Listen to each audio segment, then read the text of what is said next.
पहले लोगों को मैं नोटिस दूंगा, कायदेशीर नोटिस ऑलरेडी दिया हुआ है। मैं कैसे में ये सब मेरे कामगार है, उनको पगार कहाँ से दूंगा?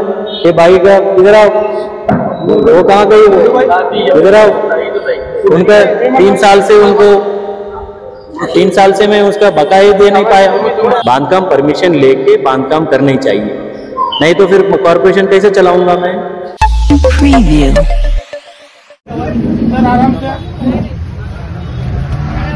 डॉक्टर बाबासाहेब आंबेडकरांचा डॉक्टर बाबासाहेब आंबेडकरांचा श्रीकांत साहेबांचा श्रीकांत साहेबांचा। आज कार्यवाही नाही आहे। माझ्या छत्रपती संभाजीनगर महानगरपालिकेमध्ये पूर्ण शहर साफसफाई ठेवण्यासाठी सज्ज असणारे माझे स्वच्छता साथी असेल, शहरामध्ये रोगराई पसरू नये म्हणून मलेरिया विभागामध्ये काम करणारे कर्मचारी असेल आणि रात्री दिवाबत्तीचा व्यवस्था करण्याचे कर्मचारी असेल, त्या सर्व कर्मचाऱ्यांनी त्या ठिकाणी राहतात आणि त्या कर्मचाऱ्यांनी आग्रह असतो त्या ठिकाणी आलो आणि या ठिकाणी आपल्या जे रस्ता रुंदीकरणामध्ये सुद्धा काही गरज जात होते आणि 1982 मध्ये महानगरपालिकेनेच या ठिकाणी सारनाथ कोऑपरेटिव्ह हाऊसिंग सोसायटीला जवळपास 20,000 स्क्वेअर फीट या ठिकाणी जागा देऊन कर्मचाऱ्यांना त्या ठिकाणी राहायला दिलं होतं आणि आज कित्येक वर्षानंतर त्या ठिकाणी बघतो की अत्यंत शहराचा साफसफाई सुंदर या ठेवण्यामध्ये ज्या कर्मचारी आहे फार अत्यंत वाईट अवस्थेमध्ये राहतात आणि त्यामध्ये कर्मचाऱ्यांचं मुलाबाला आता झाल्या, मोठे झाले, परिवार वाढले, परंतु ज्या पद्धतीने दुसऱ्यांना पंतप्रधान आवास योजना घर मिळतं, परंतु या ठिकाणी कर्मचाऱ्यांना थोडा स्पेस पण नाही आहे आणि सर्व कर्मचाऱ्यांसोबत बैठक झाली। त्यांचं म्हणणं आहे की या ठिकाणी आम्हाला रस्ता रुंदी करण्यामध्ये तुम्ही जरी घर देत असेल बाहेर देऊ नका, इथेच द्या आणि इथं असलेले जे कर्मचारी वाईट अवस्थेमध्ये राहतात परंतु त्यांना बहुमजली इमारती बांधून त्यामध्ये किमान 1 BHK फ्री मध्ये बांधून दिला पाहिजे असे त्यांचा एकमुखाने त्या ठिकाणी ठराव त्यांनी पारित केला। आता आम्ही लगेच ते प्रक्रिया पूर्ण करून शहराला साफसफाई आणि सुंदर ठेवणारे जे कर्मचाऱ्यांचं त्यांच्या हक्काचं घर, त्याच्या नावाचं घर इथेच मिळवता येईल अशा अनुषंगाने महानगरपालिका प्रयत्न करेल। त्यासाठी आवश्यक जे प्रक्रिया सर्व कर्मचाऱ्यांचा सहमतीने त्या ठिकाणी निर्णय घेतला जाईल आणि जेणेकरून 1 BHK तर फ्री मध्ये त्यांना मिळाला पाहिजे। जर अतिरिक्त जर घर पाहिजे असेल तर त्याला पैसे दिला पाहिजे असे या अनुषंगाने आज त्या ठिकाणी बैठक झाली आणि सर्व कर्मचारी यांचा मी घराघरामध्ये जाऊन मी असेल, माझे महानगरपालिकेचं अतिरिक्त आयुक्त श्री नंदकुमार बोंबे साहेब असतील, ते सर्व लोकांनी आम्ही भेटी दिल्या, त्यांच्या समस्या जाणून घेतल्या जेणेकरून त्यांचा हक्काचं घर स्वच्छ आणि सुंदर एक त्याचा हक्काचं घर निर्माण करण्यासाठी आम्ही प्रयत्न करणार आहोत। लोगों को हम दहशत मुक्त करना चाह रहे हैं। लोग जो बिना परमिशन से अभी तक जो एंजॉय कर रहे थे प्रॉपर्टी, अभी परमिशन ले लीजिए।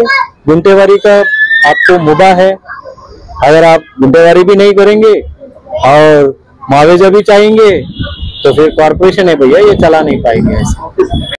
नहीं ऐसा नहीं है, लोग ज्यादा हाँ आप भी बहुत अच्छे से कवरेज कर रहे, गलत कवरेज कर रहे थे आप कल, हमने भी देखा। बट देखो आपकी जगह भी होगी, बांधकाम परमिशन लेके बांधकाम करना ही चाहिए, नहीं तो फिर कॉर्पोरेशन कैसे चलाऊंगा मैं? बिना परमिशन के आप बांधकाम करेंगे और कोई भी डेवलपमेंट चार्जेस भी नहीं भरेंगे तो कॉर्पोरेशन कैसे चलाएंगे? कॉर्पोरेशन चलाने आपका सवाल ये साहब का बोलना है कि मैं पैसे दूंगा, पर जब आप गुंडेवारी भरेंगे और टैक्स भरेंगे, रेगुलराइज करेंगे प्रॉपर्टी, तभी मैं पैसे दूंगा, जेब से मैं पैसे दूंगा नहीं। बिल्कुल ये सही है, सवाल मैंने उनको पूछा तो सही है ना।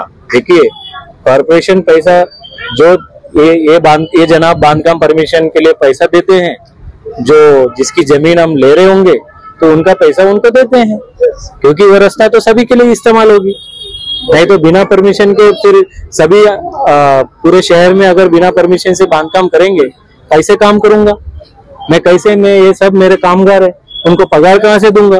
ये भाई का इधर आओ, वो कहाँ गई? वो इधर आओ। उनका 3 साल से मैं उसका बकाया दे नहीं पाया, कहाँ से दूंगा मैं?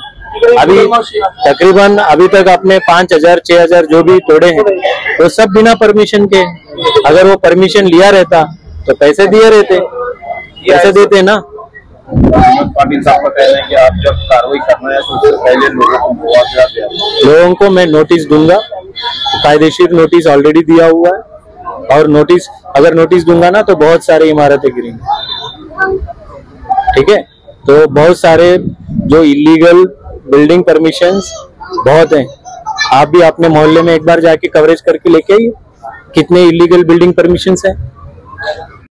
सर, शहरामध्ये आणखी काही कर्मचारी त्यांच्या सुद्धा वसती आहेत, त्यांना सुद्धा आपण भेट देणार कुठे आहेत? बोलवा मला, फाजलपुरा म्हणा किंवा या भागामध्ये बोलवा त्या ठिकाणी त्यांनी, कारण हा आम्ही महानगरपालिकेने त्यांना जागा दिलं होतं। आता त्यांचे अधिकार आहेत, त्यांनी कशी राहायची आहे, काय राहायची, जर त्यांना आम्ही सहायता म्हणून आम्ही काम मदत करू शकतो, त्यांना मी जबरदस्ती करू शकत नाही। त्यामुळे त्यांना विचारलं तुम्हाला काय हवं आहे, त्यांनी हवा असतील त्या गोष्टी आपण कसे सपोर्ट करून करायची आम्ही प्रयत्नशील आहोत। तुम्ही म्हणता विरोध, कुठले कोणाचे विरोध आहे? सर, उद्या एक आपल्या घरासमोर एक मोर्चा निघाला, त्याबद्दल तुमचं काय, कसं बघता सर? घरामध्ये आपण बघा, सरकारी निवासस्थाने असतात, सरकारी कार्यालय असतात, आमचे दप्तर ज्या वेळेला उघडे असते त्यावेळेला सर्वांसाठी आव्हान की सर्वांनी यावं। तर आम्ही खूप शिष्टमंडळ सर्वांचे ऐकून घेतलं, तुम्ही त्याच्या साक्षी आहेत, सर्व लोक साक्षी आहेत। आणि ज्या वेळेला आमच्याकडे एखादा विषय घेऊन आला आणि तुमच्या बरोबर आहे का इलिगल आहे, इलिगल असेल तर त्याला किती तुम्ही काही मोर्चा काढले तरी काही फरक पडणार, जे इलिगल है तो इलिगलच है, तो कोणाचे असेल ते तोड़ला जाणार। एक मिनट सुन लीजिए, अभी नया नया जुम्मा हुआ तुमको, एक बहुत सीनियर देने, हमारा दफ्तर तो पूरा खुला हुआ है, आप अपॉइंटमेंट लेके आइए, फिर जरूर हम आपकी प्रश्न सुनेंगे, आपका हर प्रश्न का उत्तर देने के हम प्रयास करेंगे।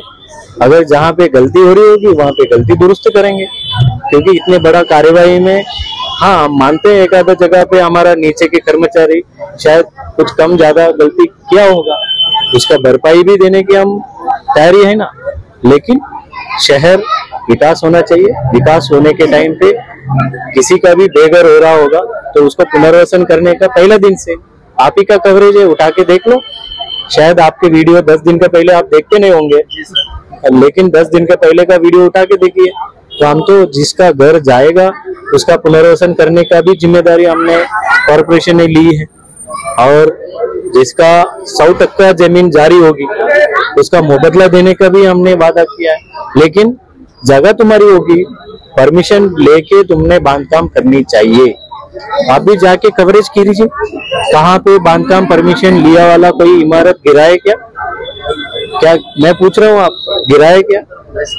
तो नहीं है तो फिर आप खुद ऐसा घुमा के बोलिए नहीं है करके।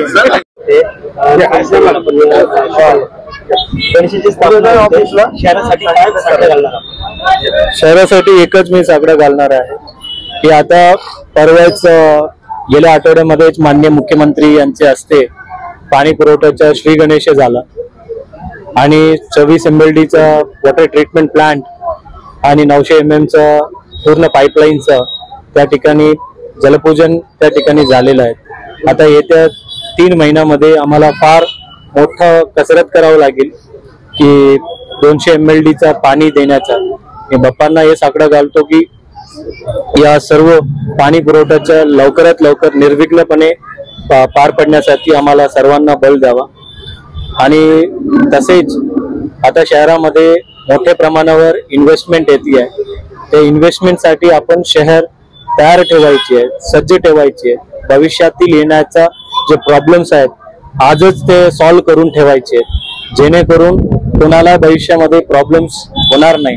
ट्रॅफिकचा प्रॉब्लेम असेल किंवा पार्किंगचा प्रॉब्लेम असेल, त्या सर्वसाठी आम्ही मेहनत करतो आहोत।